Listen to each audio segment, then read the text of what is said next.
En este vídeo escucharemos 4 testimonios documentados, recogidos por médicos e investigadores que nos hablan desde el borde mismo de la muerte. Algunos cuentan luz y paz, otros vacío y terror, y todos nos obligan a preguntarnos, ¿qué ocurre realmente cuando morimos? Y es que lo que vas a escuchar no debería existir. Esto es la teoría fantasma.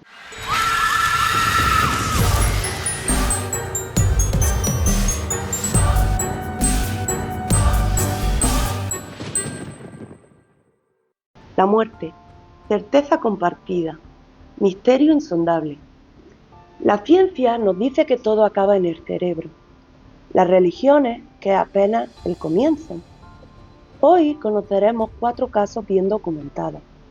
Pam Reynolds, sometida a una operación con su cerebro clínicamente apagado. George Ritchie, un médico militar declarado muerto en 1943, que relató un viaje espiritual.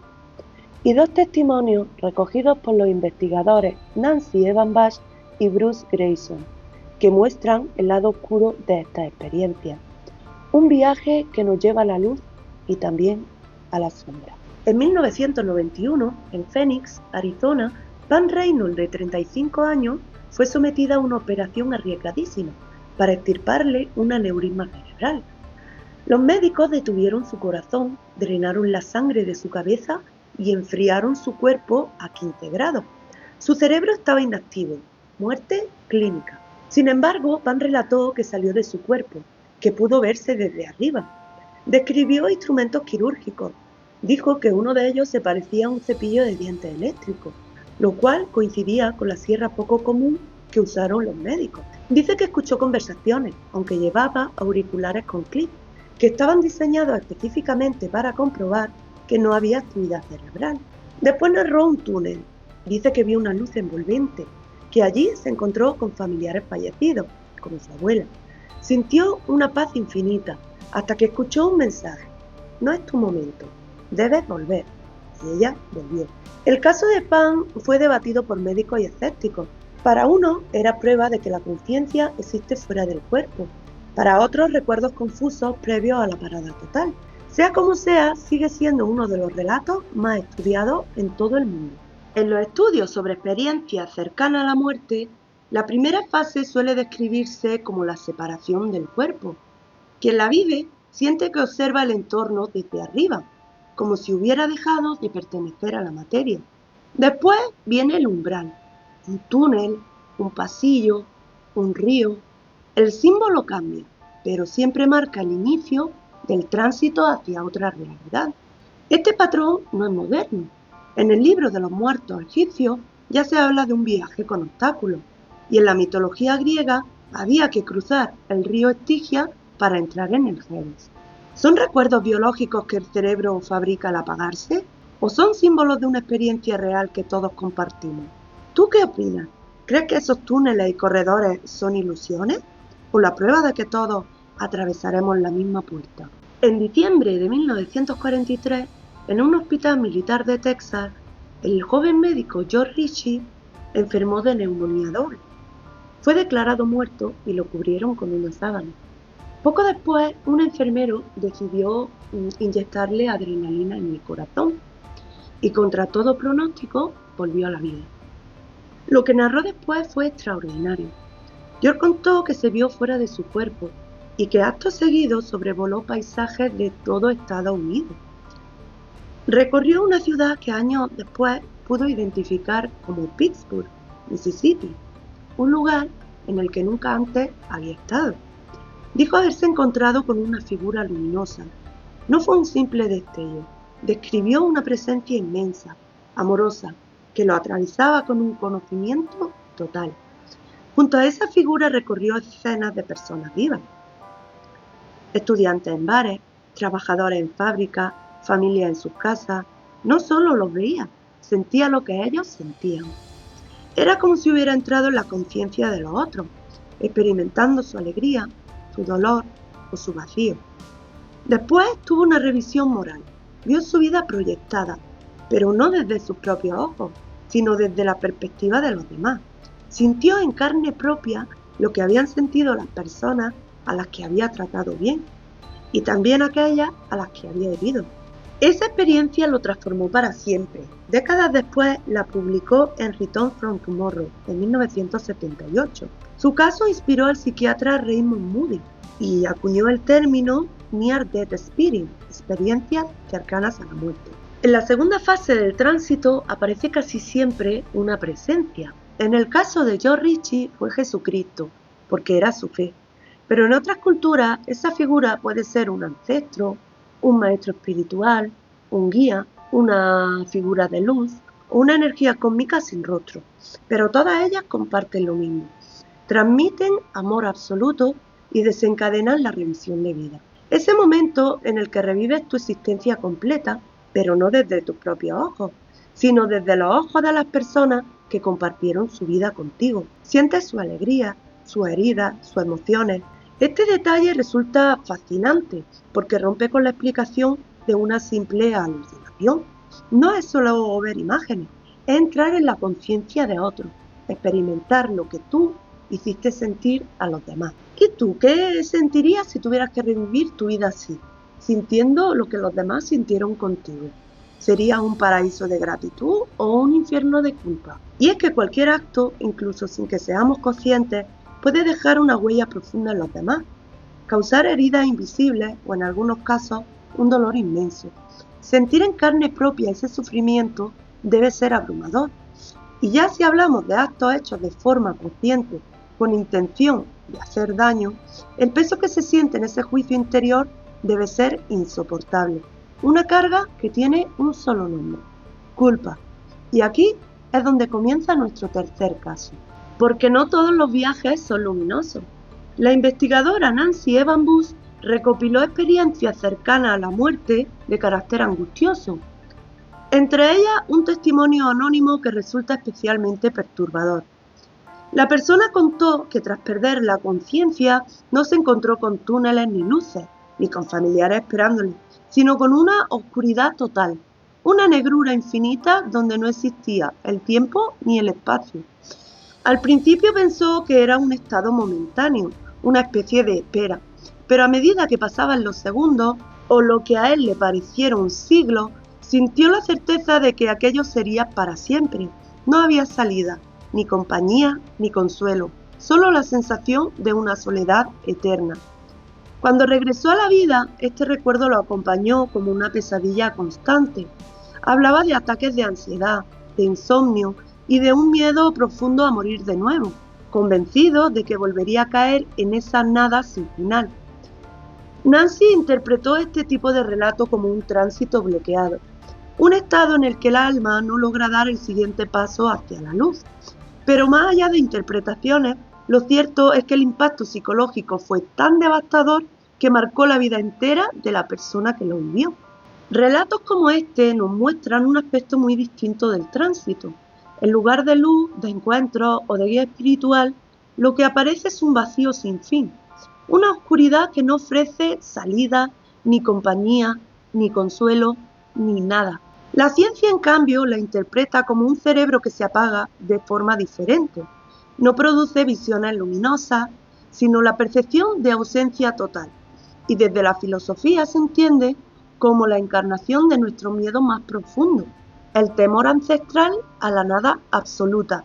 Y aquí te pregunto, ¿qué sería peor para ti? ¿Desaparecer en un instante o seguir existiendo para siempre en un vacío eterno? Chungo, ¿eh? Esta experiencia negativa no es la única. El psiquiatra Bruce Greyson, profesor de la Universidad de Virginia, documentó durante los años 80 y 90 decenas de experiencias cercanas a la muerte. Entre ellas, algunos casos especialmente inquietantes de carácter infernal. Uno de esos pacientes relató que tras perder la conciencia sintió que era arrastrado hacia abajo, hacia un entorno oscuro y hostil. Allí aparecieron figuras extrañas, con formas humanas, pero deformadas, que se burlaban de él con gritos y risas crueles. El ambiente era insoportable, calor extremo, un olor metálico penetrante y un ruido constante, parecido al chirriar de hierro contra hierro. Lo más aterrador fue la certeza de juicio. Cada error de su vida parecía pesar sobre él como una condena inevitable. No había perdón ni escapatoria, todo era angustia, dolor y desesperanza. Cuando logró volver, esa experiencia lo marcó de por vida. Aunque jamás quiso que su nombre fuera revelado, sus palabras quedaron recogidas en los informes de Grissom. Su testimonio recuerda que no todas las experiencias cercanas a la muerte traen paz o luz. Algunas son advertencias oscuras de lo que podría haber más allá. Bien es cierto que estas experiencias infernales suelen asociarse a personas que no han llevado una vida totalmente ética o moral, haciendo que su experiencia tome forma de un infierno. Figuras hostiles, gritos, fuego y la sensación de un juicio inapelable. La ciencia lo explica como el resultado de un cerebro sometido a un estrés insoportable, generando imágenes cargadas de terror.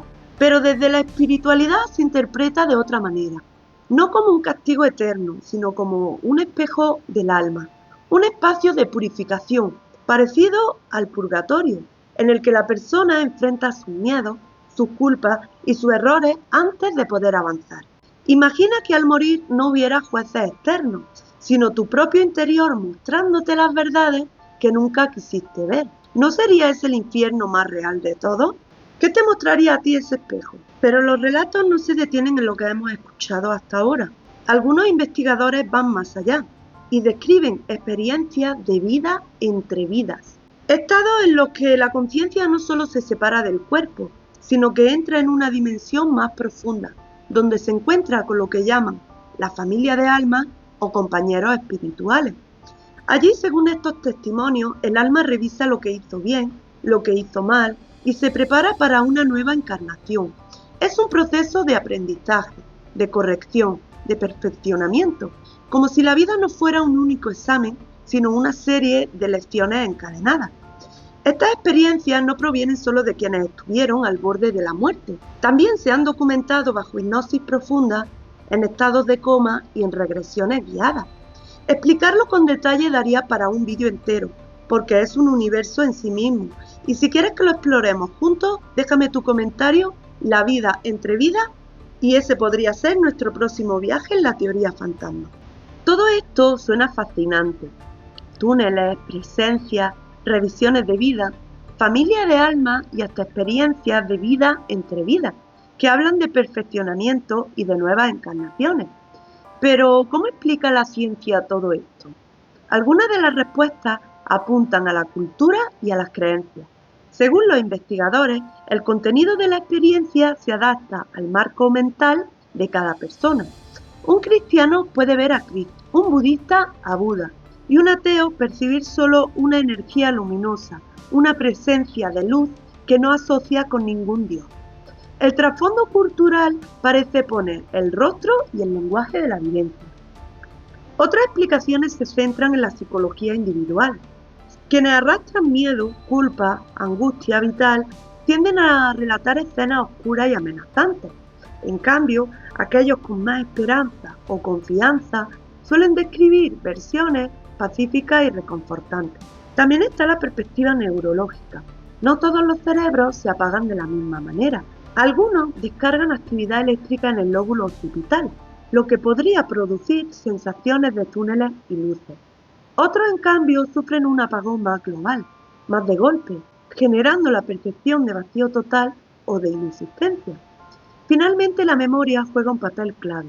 En medio del caos biológico, del colapso vital que se produce en ese momento, el cerebro intenta reconstruir lo ocurrido y para darle sentido utiliza símbolos familiares, un túnel, una voz, una figura protectora o en los peores casos escenas de juicio y de castigo. Todas estas hipótesis aportan pistas valiosas. Sin embargo, ninguna termina de explicar por qué estas experiencias son tan vívidas, tan coherentes y sobre todo tan transformadoras para quienes regresan de ellas. Al final, todo lo que hemos visto gira en torno a una misma pregunta. ¿Qué es la conciencia? La visión más clásica de la ciencia dice que la conciencia es un producto del cerebro, que surge de las neuronas y que cuando el cerebro se apaga, también se apaga lo que somos. Es una explicación lógica, pero incompleta. Otros investigadores proponen otra metáfora, que el cerebro no produce la conciencia, sino que la recibe. Como una radio capta una señal. Si la radio se rompe, la señal sigue existiendo en el aire. Según esta idea, lo que llamamos alma o mente podría seguir más allá de la materia. Aquí entra el concepto de supraconciencia. Se habla de una conciencia universal de la que todos formamos parte y a la que regresamos al morir. Lo que algunos llaman Dios, otros nirvana, y algunos físicos describen como un campo de información que conecta todo lo que existe. Cuando alguien habla de la luz, de la revisión de vida o de sentirse uno con el universo, quizá esté describiendo un instante de conexión con esa supraconciencia, una totalidad a la que todos pertenecemos y que apenas alcanzamos a vislumbrar en los límites de la vida y la muerte. Así que todo esto ¿solo será un reflejo del cerebro en agonía o es la prueba de que lo que somos no termina con el cuerpo? Esa es la gran pregunta que sigue abierta. Quizás las experiencias cercanas a la muerte sean un espejo final, o bien el eco de un cerebro en sus últimos destellos, o la primera palabra de otra realidad que aún no entendemos. Espero que este viaje entre la luz y la sombra te haya hecho reflexionar tanto como a mí. Si te ha gustado el vídeo, no olvides dejar tus pulgares al cielo, suscribirte al canal y activar la campanita para no perderte nada. La próxima semana volveremos con otro caso lleno de misterio y me encantaría saber qué te gustaría ver. Déjame tu propuesta en los comentarios y tu idea podría ser el próximo vídeo de la teoría fantasma. Esto ha sido la teoría fantasma y nos vemos del otro lado.